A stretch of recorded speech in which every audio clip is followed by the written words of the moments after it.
All right, everyone, welcome again to another lecture in data structures. So in this lecture, we're going to study the graph data structure. So the graph is actually a mathematical theory. It's called the graph theory, where we have some problem that we could model the problem as a network. So whenever we have a network, we're actually dealing with something called a graph. So let's say, for example, you have a bunch of a city here and a bunch of intersections connected with roads. Okay? And for example, you're looking for the fastest way to go from A to B. Okay? And you know, for example, the distance between the intersections. So for example, this is 2 kilometers, 3 kilometers, 1 kilometer, 4 kilometers, 5, 2, 1, 1, 2. So this is just an example. These numbers are random numbers actually. Okay? So this problem is actually a very well-known problem called the shortest path.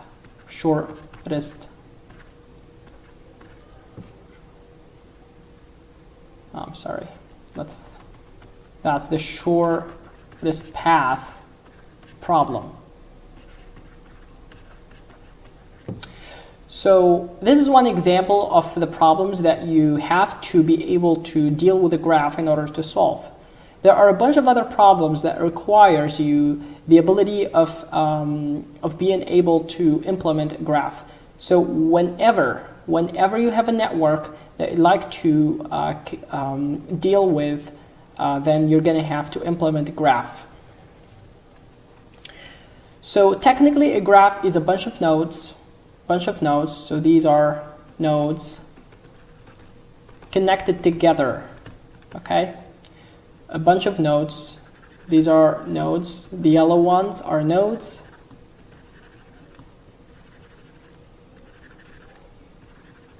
Connected together with edges. Okay, so the blue ones are the edges here.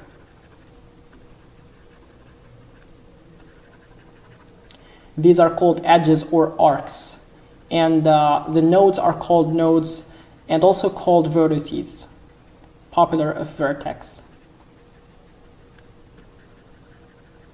So every edge here has a number associated with it. That number is called its weight. So in our example here, the weight is the distance, but it could be anything. It could be the distance, it could be some benefit that you gain if you go from point A to any other point, for example, C here. It could be the left gas or the power required to move certain objects. Basically, we're not going to talk about all the problems of a graph here. We're just interested in the data structure. So whenever you have a network that needs to be connected together, then you're going to have to implement a graph in order to connect all the points. So every node has a number. Okay. So for example, this is 1, this is 2, for example, this is 3, 4, 5, 6, 7. So instead of saying, for example, we want to go from New York to Los Angeles, we would say we want to go from city 9 to city 3, for example. So that's from 9 to 3. Okay?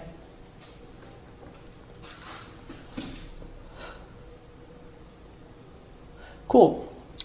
So this is the idea. This is the basic idea of a graph. Now, how are we going to implement this in code?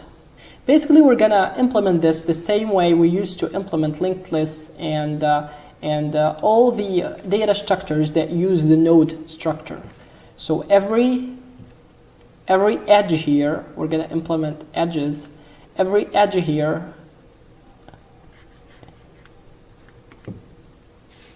is a struct. Okay, so we have edge node. Okay, so every edge here is going to be stored inside a small container called edge node, and every edge node basically has, let's say, 3 information. Okay, the first one is the destination. So for example, if here we're going to go from vertex 2 to vertex 5, then the edge node would have 5 here. Okay, because we're going to vertex 5. Okay, the arrow is between 2 and 5, so we're gonna, this edge here, we're gonna have 5, so that's V, and we're gonna have the weight.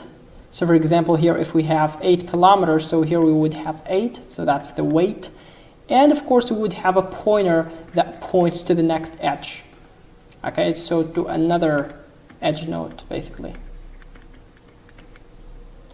Now that we know how the edges are going to be stored, basically the graph is just an array of lists. Every list points to a bunch of edge nodes. Okay? And so on and so forth.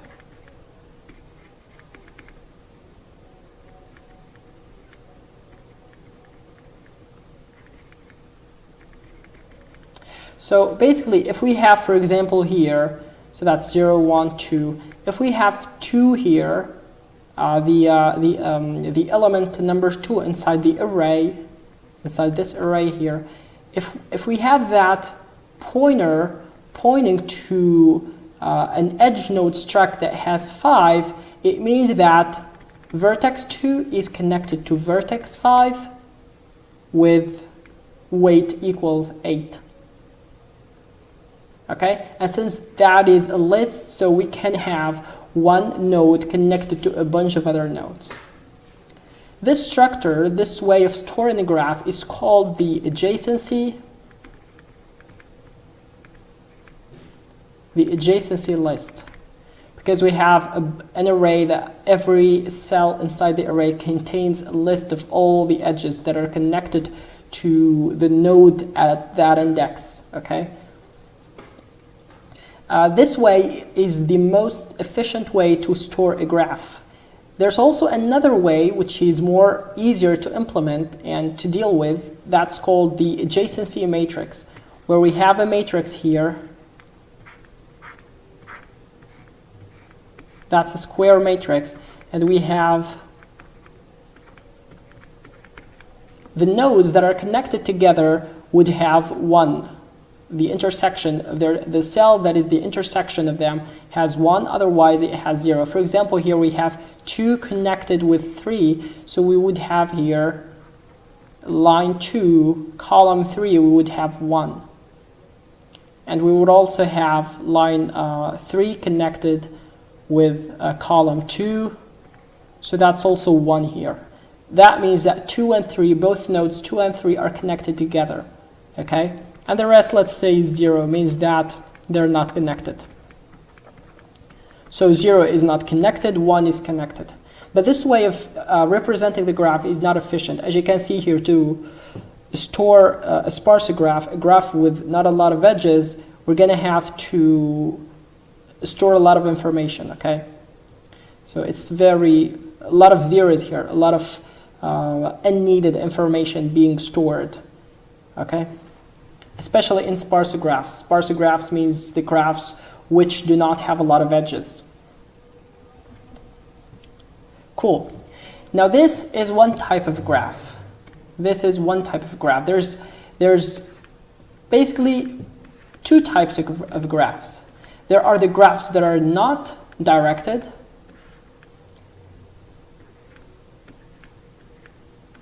which means that if we can say that node A is connected to node B, that means that also node B is connected to node A. So you just remove those errors in there, and we represent it like this. So A and B are connected. If you are at A, then you can go to B. If you are at B, then you can go back at A. This is called undirected graph. Undirected. It doesn't have a direction. There's another type called the directed graph, which means that if you can go from A to B, doesn't mean that you can go from B to A. It could, well, in some problems, but it's not necessarily, okay? It's not necessarily true. If you can go from A to B, doesn't mean that you can go from B to A.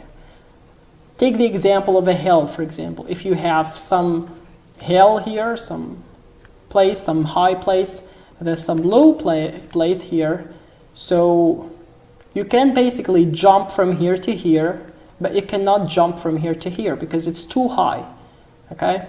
So this is A, this is B. You can go from A to B very easily, but you cannot go from B to A with your very standard body. So let's say this is 100 meters, okay?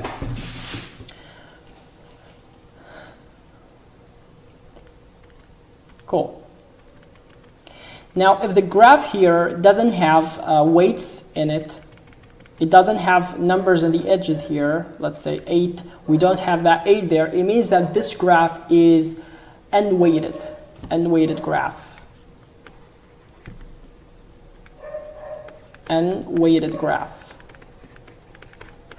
Unweighted graph means that it doesn't have weights, okay? So the weight of all nodes to each other is 1, okay?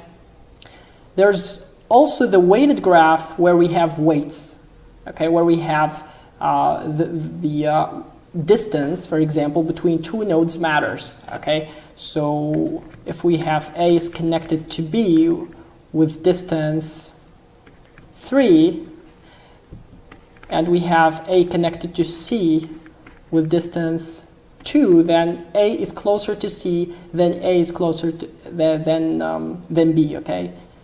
So the distance between A and C is less than the distance between A and B. And I always want to say the word weight and not distance because this idea is very abstract, because whenever we're talking about the weight assigned to a graph doesn't necessarily have to be distance. For instance, it could be a negative value, okay?